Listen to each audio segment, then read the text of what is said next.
स्वागत है स्टूडेंट, हमारे चैनल पर हम आपके लिए आज इस वीडियो में लेकर आए हैं कक्षा 8 विज्ञान विषय का पाठ सूक्ष्म जीव मित्र एवं शत्रु, जो कि दूसरा पाठ है आपका। और इसके होमवर्क करने के लिए सभी प्रश्नों के उत्तर हम अच्छी तरह से जो सटीक उत्तर हैं उनको लेकर आए हैं। इससे पहले भी हमने पहले पाठ के प्रश्न उत्तर डाले हैं, तो देखिए इस पाठ के प्रश्नों को। प्रश्न नंबर 1, रिक्त स्थान की पूर्ति कीजिए। क है, सूक्ष्म जीवों को सूक्ष्मदर्शी की सहायता से देखा जा सकता है, तो यहाँ खाली जगह में सूक्ष्मदर्शी भरा जाएगा। ख है, नीले हरे शैवाल वायु से नाइट्रोजन का स्थिरीकरण करते हैं, जिससे मिट्टी की उर्वरता में वृद्धि होती है, तो यहाँ नाइट्रोजन आ जाएगा। अगला है, अल्कोहल का उत्पादन यीस्ट नामक सूक्ष्म जीव की सहायता से किया जाता है, यहाँ यीस्ट आएगा।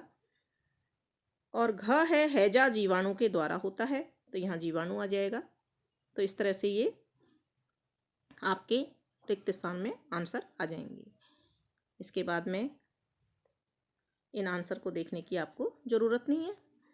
प्रश्न नंबर 2 है, सही शब्द के आगे सही का निशान लगाइए। यीस्ट का उपयोग निम्न के उत्पादन में होता है, तो यहाँ ऑप्शन दे रखे हैं 4, चीनी, अल्कोहल, हाइड्रोक्लोरिक अम्ल और ऑक्सीजन, तो यहाँ सही उत्तर है अल्कोहल, तो हमने यहाँ इसको लिख दिया है। अगला प्रश्न है, निम्न में से कौन सा प्रतिजैविक है? Sodium bicarbonate, streptomycin, alcohol, yeast, तो यहाँ सही उत्तर है स्ट्रेप्टोमाइसिन, तो यहाँ हमने ये उत्तर लिख दिया है। अगला प्रश्न है, मलेरिया परजीवी का वाहक है? मादा एनाफिलीज मच्छर, कॉकरोच, घरेलू मक्खी, तितली, तो यहाँ सही उत्तर होगा फर्स्ट ऑप्शन, मादा एनाफिलीज मच्छर।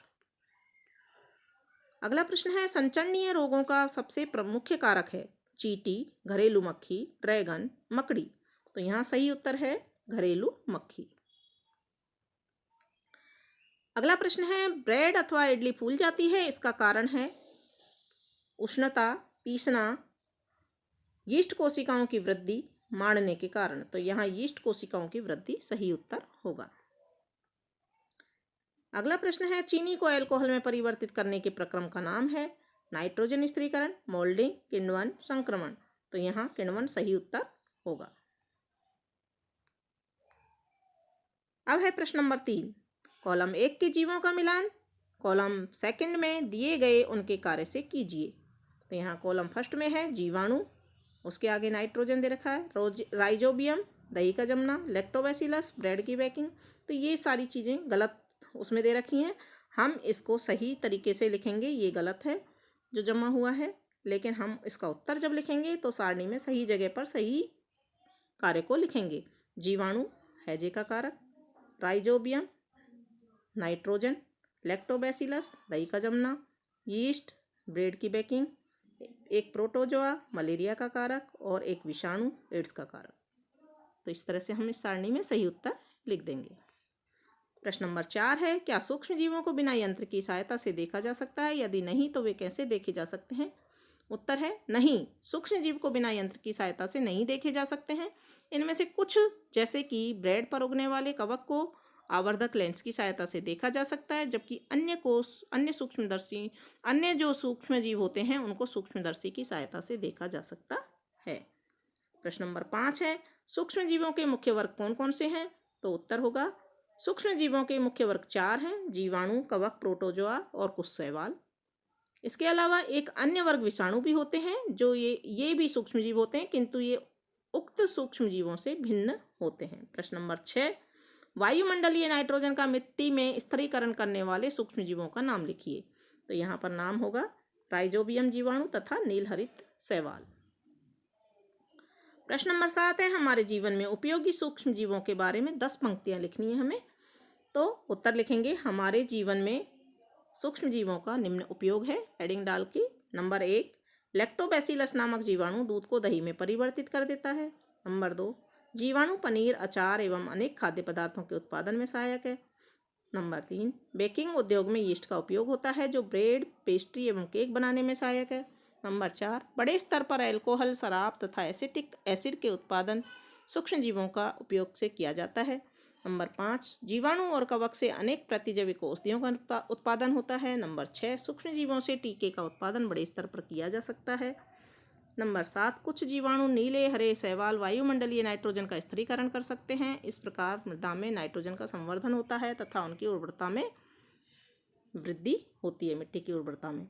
नंबर 7, हानिकारक एवं दुर्गंध युक्त पदार्थों का निम्नीकरण करने के लिए सूक्ष्म जीवों का उपयोग करके पर्यावरण की शुद्धि कर सकते हैं।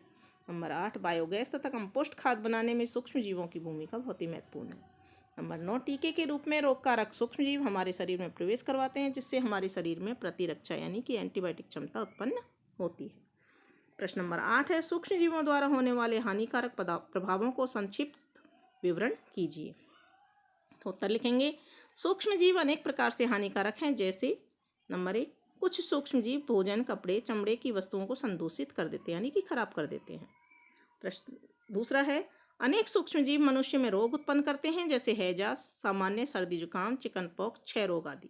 नंबर 3, सूक्ष्म जीव अनेक जंतुओं में भी रोग उत्पन्न करते हैं, उदाहरण मवेशियों में एंथ्रेक्स रोग जीवाणु द्वारा तथा गाय में खुर एवं मुंह का रोग वायरस द्वारा होता है। नंबर 4, अनेक सूक्ष्म जीव गेहूं, चावल, आलू, गन्ना, संतरा, सेब इत्यादि पौधों में रोग के कारक हैं, जैसे नींबू में कैंकर रोग जीवाणु द्वारा तथा गेहूं की रस्ट कवक द्वारा उत्पन्न की जाती है। नंबर 5, भोजन में उत्पन्न होने वाले सूक्ष्म जीव कभी कभी विषैले पदार्थ उत्पन्न कर देते हैं। ये भोजन को विषाक्त बना देते हैं, जिससे के सेवन से व्यक्ति भयंकर रूप से रोगी हो सकता है अथवा कभी कभी उसकी मृत्यु भी हो सकती है।